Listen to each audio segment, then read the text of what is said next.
There was a time not long ago when I stood in the deep winter of my life.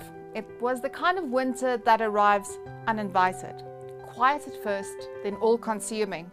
Toxic relationships, the death of loved ones, a husband who fell ill and shook our home to its core.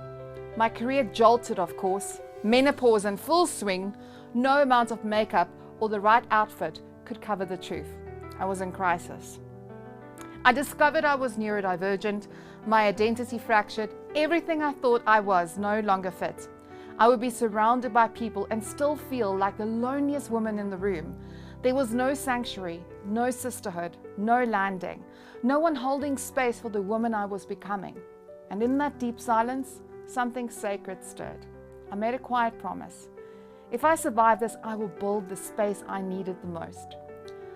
The promise became Conscious LeadHERS, a sanctuary for women in every season of her life, from the boardroom to the living room. In just 18 months, with no funding, no media budget, only purpose, we built something extraordinary. Over 6,000 highly engaged women, ever growing across influence, leadership and impact. Last year alone, we had 834,000 hours of learning delivered, a podcast in over 50 countries, and with 80% listener retention. All of this with less than 1,000 Rand in advertising. If we could do that with nothing, imagine what we can do with you. And now I invite you to something deeply personal, something sacred, something we've all been longing for, even if we couldn't name it. Her in season, because no woman moves through the life in straight line. We cycle, we shift, we bloom, we break, we begin again. But somewhere along the way, we were taught to suppress that rhythm, to rush through grief, to hide our burnout, to silence our reinvention, to compare our winter to someone else's spring, and think we failed. Her in season is a return, a reclamation.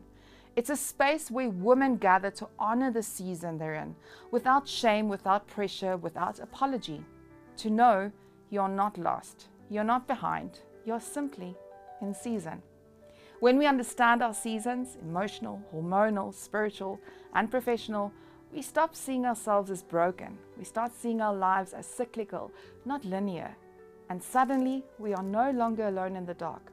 We are surrounded, we are witnessed, we are held. Her in season gives women language for what they feel but rarely voice. It's where we stop pretending and start becoming. It's where beauty isn't just how we look, but how we move through change. Because when a woman is met in her season, she doesn't just survive it, she transforms through it.